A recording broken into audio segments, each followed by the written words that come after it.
Let's look at the Landsknecht Katzbalger. Hi folks, Matt Easton here, Schola Gladiatoria. So this is not going to be an exhaustive video on the Katzbalger. In fact, Scalagrim did a really good video recently on the Katzbalger. So I'm not just going to repeat lots of what he said in that video, because I think he made lots of good points. What I'm going to make is a few different points, and I'm going to review this particular model, which has been re-released, updated and improved by Windlass. Now, this has been sent to me by Windlass, so as always with all of my reviews, bear in mind this is a free sample. If you consider that makes me biased, it makes a biased review, flawed review, well, that's fine. that's your prerogative, but nevertheless, that's true of pretty much all swords and all weapons and things like that I'm reviewing on my channel. They've all been sent to me for a review and they're all on an equal footing. So, first of all, the Katzbalger, some things to say about it. So, the first thing to say is we don't know how they were used. What are the frames of reference? Well, most of us who study HEMA, or Historical European Martial Arts, go to the treatises when we look at a longsword or a side sword or a Langmesser. Then we go to treatises and we go, oh, how did they use these things? Oh, okay, they cut like that. They did some cuts with the back edge. They did things called Zwerchhau or Schielhau, Scheitelhau, or they did, with a side sword, they did certain types of Molin, or they did falso cuts, things like this. So we can see the body movements, the foot systems, the ways of holding, the ways of maneuvering and moving the weapons when we look at treatises. We cannot do that with the Katzbalger because nothing survives for it in that technical sense. Okay, so the first thing to say is we don't know exactly how they were used. That being said, it's entirely possible that they were used in very much the same way as an arming sword or a Langmesser, based purely on their proportions. So let's just dispense with the scabbard for a second. I'll come back and when we look at the review and I'll look at the bits and pieces of this. But if we're looking at a sword that is not particularly long, it is a cut and thrust sword. Remember, I've done videos where I talk about if you look at the basic characteristics of a sword, you can fit it into a category, and therefore you can look at other swords in that category and see how they were used, okay? So it's a one-handed sword. It has a modicum of hand protection. It's got more than a typical knight's sword, a cross hilt, but not as much as a basket hilt or a side sword in most cases. It has a double-edged, medium-length cut and thrust blade. And it's not particularly heavy and it's not particularly light. Okay, now, the first thing we also have to say is there are many types of Katzbalger. So whilst there are general characteristics of Katzbalger, the flared pommel, the double ring guard, the double-edged medium-length blade, those are very loose defining features to the Katzbalger. Okay, so the first point I'm going to come into here is a point which relates to Scal's video, is about the point. Okay, now a lot of people have made a big thing about the fact that Katzbalger have rounded points and therefore they weren't used to thrust. Well, first of all, you can thrust with a rounded point. There might be certain reasons why the point's rounded, and those reasons can be many and diverse. I also want to mention as well, before I go on, Scal did mention this, I think, in an overlay of text, that there are some pointed ones. And so while he was editing his video, I think he noticed that there are pointed ones. So you will notice this is a pointed one. So this is not based on one specific museum example, but there are examples in art and there are surviving examples which are more or less like this. And this is different to Scal's example, incidentally. This has a point, and lots of the surviving ones and ones in art do have points. And some of them we don't know whether they've got points or not because they are shown being worn in the scabbard. So we don't know what shape the point is. Okay, so the question is, why do some have points? Why do some not have points? We don't know, okay? But clearly some have points, and the ones with points we can assume they were used to thrust with, okay? This has a point, so I'm going to assume that this can be thrust with. We should also mention the ones without points. As I said, there can be diverse reasons for that being the case. It could be that they originally had points and for some reason had the points removed. Doesn't mean they necessarily didn't always have points.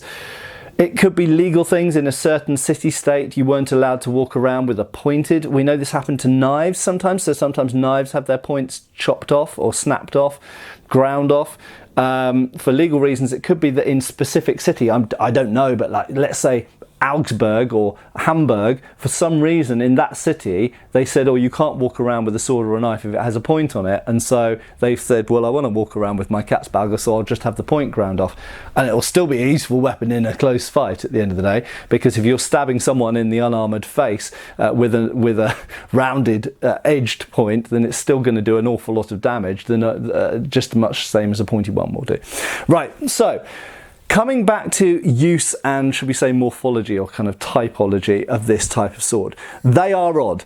We do have treatises talking about the use of the Langmesser. We do have treatises talking about the use of the Basilard. Now, both of those weapons, the Basilard sword rather than the Basilard dagger, those are weapons which approximately, we could say in use, were possibly similar to this. Obviously, there are some differences with a Langmesser. A Langmesser has a long edge and a short edge, but you can cut with both sides of the blade, and obviously you can thrust with it. It has a different type of hand protection. It has a crossguard with a nagel at the side. This has a double ring. A Basilard tends to have less hand protection than this. It just has a little crossguard, but nevertheless often has a blade very like this, and very often we'll find a Basilard with a blade exactly like this on a Basilard hilt. So my estimation for how these were used was similar to, if not the same as, similar to the Langmesser, similar to the Basilard. Now, interestingly, there's one Swiss treatise which talks about the use of the Basilard sword, and the techniques are very, very similar to the Langmesser. Okay, so therefore I would use that as corroboratory, is that the right word, evidence to show that this was probably used, even though it doesn't look the same as a Langmesser, it was probably used approximately similarly to a Langmesser. Okay, so some of the things that we do with a Langmesser involve using the inside, or rather, sorry, the outside flat against the opponent's blade to bind, okay, because we've got a nagel projecting at the side. Can we do that with this sword? Yes, we can, because we've got this big ring. If anything, it's even more secure than a nagel. So yes, absolutely, we could bind and wind into an opponent's blade because we've got this disc guard. Interestingly, and differently to most Messer, we can do it on this side as well because we've got a double ring. Now, you could argue the only reason it's got a double ring is because the Messer is not symmetrical. Okay, this is symmetrical, so I could flip this around and use this edge, and now I still want to have my guard on the outside. Or I use the other edge, I've still got my guard on the outside. Whereas a Messer, I can't flip it around because I don't have a long edge on the other side. I'd be hitting them with a blunt bar. So it could just be that this is an outside guard that can be used either edge forward. But possibly, and this is complete conjecture, you could use the inside guard winding and binding on this side. So say, for example, someone cut me on this side, I could put my sword in the way to parry, and then I could wind in and jab them in the face, and this will be protecting the side of my hand. Now, I did mention in a previous video about the fact that what we do have, whilst we've got a lot more lateral guard, is we have a lack of edge direction guard. Now, if I grab a cross-hilted sword, in this case it's a rapier, but nevertheless, in this case the cross points in the same direction as the edges. So if I'm encountering an opponent's blade, then I do it with my edge, and that means my quillon is going to be pointing in the right direction to encounter their sword. The problem with the Katzbalger is I don't have very much projecting in the direction of the edges. So actually, although I've got more protection at the sides, I have less protection in the direction of the edges. So does that mean that the Katzbalger was not used to defend with the edge like we know certain other swords like the side sword were? Possibly. Now that's complete conjecture, it's just complete theorising. We don't know. However, I do think it is marked that the Katzbalger has more protection on the sides than it does on the front and back, which might possibly mean that the Landsknechts, I always have problems with that word, were possibly doing more flat parries like this, with perhaps with the thumb on the inside here, to defend with the flats of the blade than they were with the edge. Now, the other thing to talk about the hilt here, we're coming to the blade in due course. The other thing to talk about the hilt is, of course, it is primarily one-handed. But that being said, you have some variation in length. Now, this windlass version actually has a relatively long grip on it. It's still a one-handed sword, but it's longer than some of the Katzbalgers we see. Now, some of the Katzbalgers are really, really short, and this, essentially the wooden section, is perhaps only half the length of this one, and the pommel is way down here, which enforces you into a very short hammer grip. Okay, now in that situation, that kind of tells you a lot about how the sword's gripped, how the sword's used, how it's not used as well. And this flare of pommel here is an interesting feature. I'll put this in the scabbard because it's best demonstrated like this. If you imagine this is a backup weapon, which it is, okay, the Landsknecht's primary weapon is going to be something like a gun, or a pike, or a halberd, or a two-handed sword, like the Zweihander behind me. So this is a backup weapon, and it's worn at the side, relatively high as well. They didn't wear them low slung down. They didn't need to because they don't have a long blade. Because it's got a short blade, you can wear it up higher, and we often see them worn up around here. Now, in this situation, this has almost a similar role to something like a dagger, or rondel dagger or basilard or something like this, which means it's a backup weapon that it's very important, and George Silver talks about this in his manual. It's very important to be able to access it quickly. Now, in that situation, the flared pommel is really, really good, and it's a bit similar to the basilard and to the rondel dagger, which both have flaring, projecting pommels. I've talked about this in the past. That means that in a split second, your hand can come down here, can index and butt up against this pommel immediately and pull the thing out as quickly as possible with no fluffing, no chance of your hand sliding off the end or anything, or not being able to find it. You just ram your hand down there and pull the thing out. It's a short blade, so it's quick and easy to get out, and there's no chance of your hand sliding off the end. So don't always think about the sword's use once it's in your hand. Think about getting the sword into your hand, because very often this quick draw, this moment of being able to get it out of the scabbard, is going to be the difference between life and death. So that's, if not a universal, it's a more or less universal feature actually. It's a more or less universal feature of Landsknecht swords. They don't always take this shape. Some are flared like this kind of fishtail design here, which I've got to say Windlass have done very pleasingly. They're not all that exact shape, although a lot of them are that shape. Some of them are actually more bun shaped, but nevertheless they all flare in some way. They're not wheel pommels, they're not ball pommels. They tend to pretty much be a flaring pommel that will enable the hand to quickly index the sword. Okay, so we've got a sword hilt here, which is basically a one-handed hilt. Yes, there's about enough projection on this one. You could do some of the pommel manipulation techniques, like putting it over someone's wrist when you're doing an arm lock and things like this, hooking maneuvers, essentially disarming maneuvers as well. Some of those techniques you could do with this, although it's not projecting as much as most Langmesser do.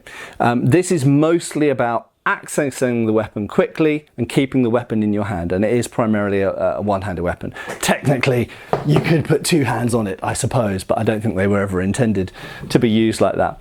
So, that's the hilt, I would say. Very interesting guard, this double S. And I should also mention, not all of the guards are this circular in overall appearance.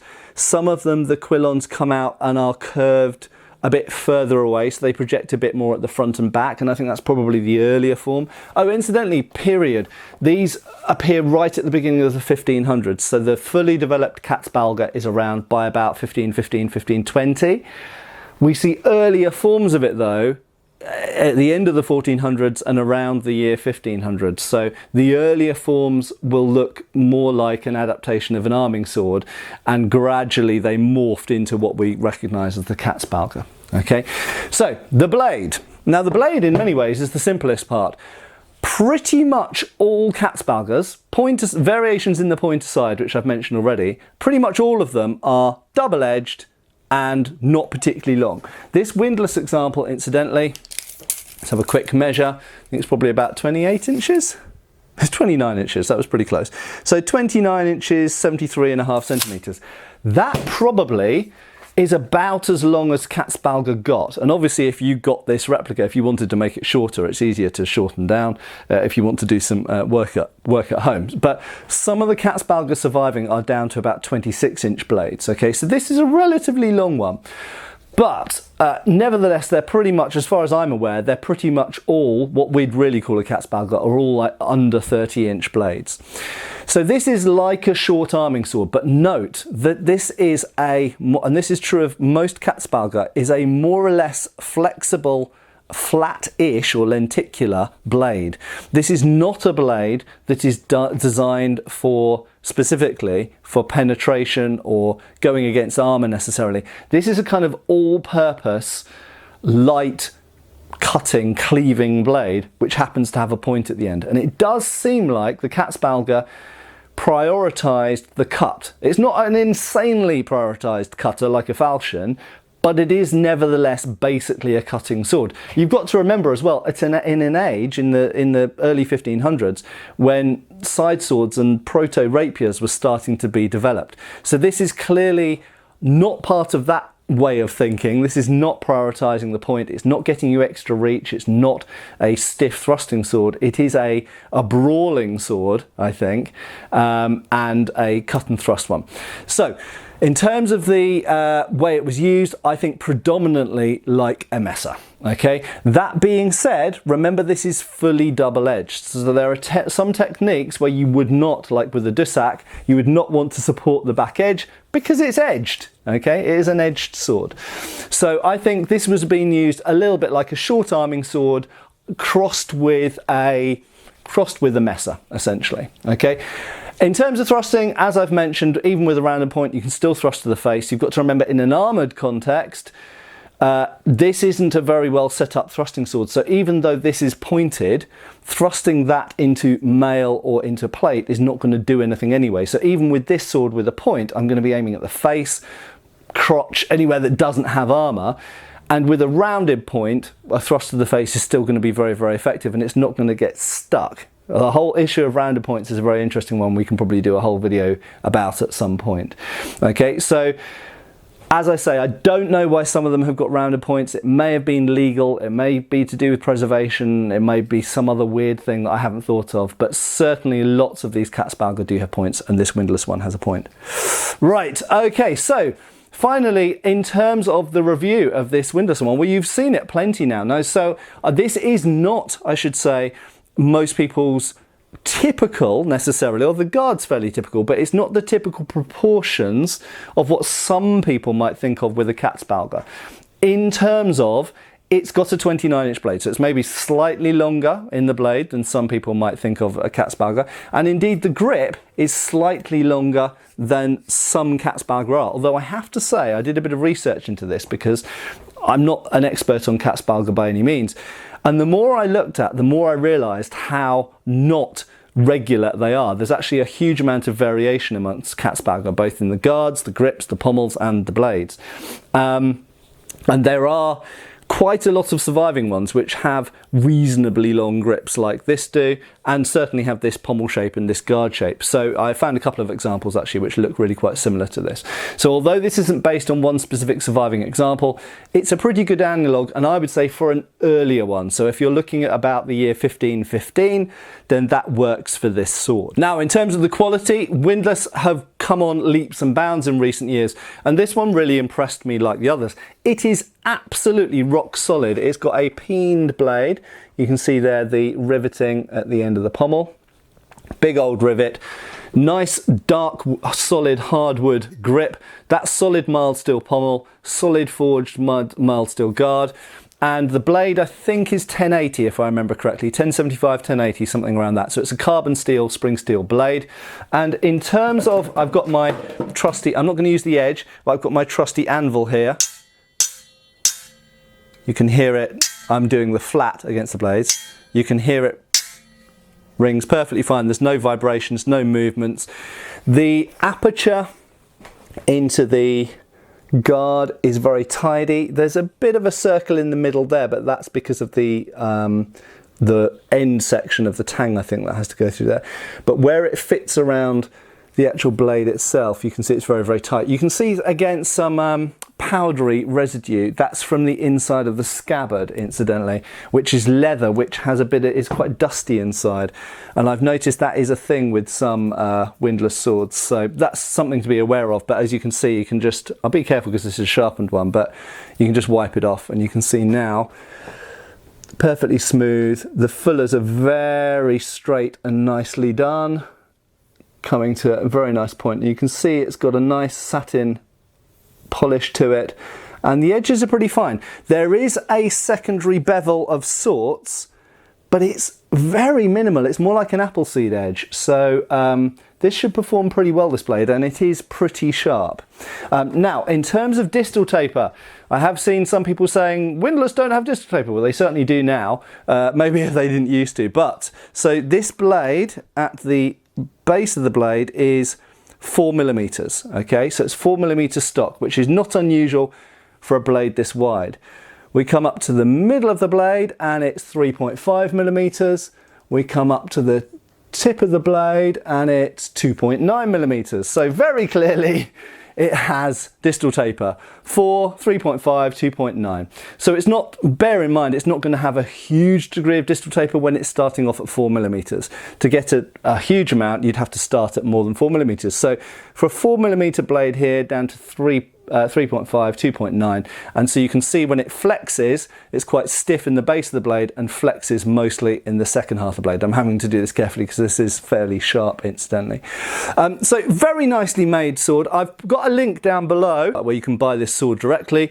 As I said, this is a revived, so they used to make a Katzbalger, they've brought it back, but they've improved it, they've added distal taper, it's just a nicer sword than it used to be. Very briefly on the scabbard, I have to say, the scabbard is nothing massively to write home about. It's fairly shiny leather and it's quite powdery inside. But that being said, it absolutely is the right style for this sword. And if you look at a lot of the original pictures from the time of Dura, you'll notice that they have this very characteristic shape at the end of the scabbard. So if you wanted to make a more expensive scabbard and attach it to your living history gear or something like that at some point, then you could absolutely reuse that shape because it's the right shape. And that would fit very nicely with a Landsknecht outfit. So there we go. Very, very affordable, completely solid, I would imagine pretty much indestructible from what I've tested of Windlass's stuff in the last couple of years. Windlass's version of an early Katzbalger and scabbard. Sharp or blunt, as you prefer. This one has a point. You can remove the point if you really want to. 1080 steel, good heat treat, good distal taper. So check it out. Check out the link right now. If you've got some more things that you'd like me to specifically look at to do with the Katzbalger, the etymology of it, the name incidentally, I specifically haven't gone into in this video because it's somewhat obscure. I did receive one message from someone who conjectured that maybe the name was, so in Old German, cats can actually refer to, I think, female genitalia, in much the same way as certain other cat words can do. I don't know whether that's at all just a complete red herring and whether that's anything historically valid at all. But there are many, many ideas about the name Katzbalger, where it comes from, what it means, what it meant to them. I don't know, fundamentally. But there are my thoughts on the weapon. I think fundamentally it's a really, really interesting weapon. It's an interesting close-in, short sword, rough, tumble fighting weapon that was probably used in a similar way to the Basilard sword and or the Langmesser, and a little bit like the arming sword as well. But we've got these interesting clues here to do with the pommel and the guard. I think the guard might indicate that they were doing more stuff with the flat of the blade like we see in some Dussac and Langmesser techniques, and so that implies they need the protection to the side of the blade and not so much to the front and back of the blade. And I think that the pommel, almost certainly, if we look at other comparable examples of weapons from the period, suggests that that is to do with quick and secure access of the weapon, pulling it out when you're in close-in combat. So a really, really cool thing, and the Windlass version here I think is very pleasingly designed and good value for money, so go and check out the link, and I will see you back on the channel really soon for another video. Any special requests, any special questions, get posting below. arguing about anything I've said or questioning or asking for more details, feel free, go away, post there, and I will see you soon. Cheers folks! Thanks for watching. We've got extra videos on Patreon. Please give our Facebook a like and subscribe if you haven't already. Cheers folks!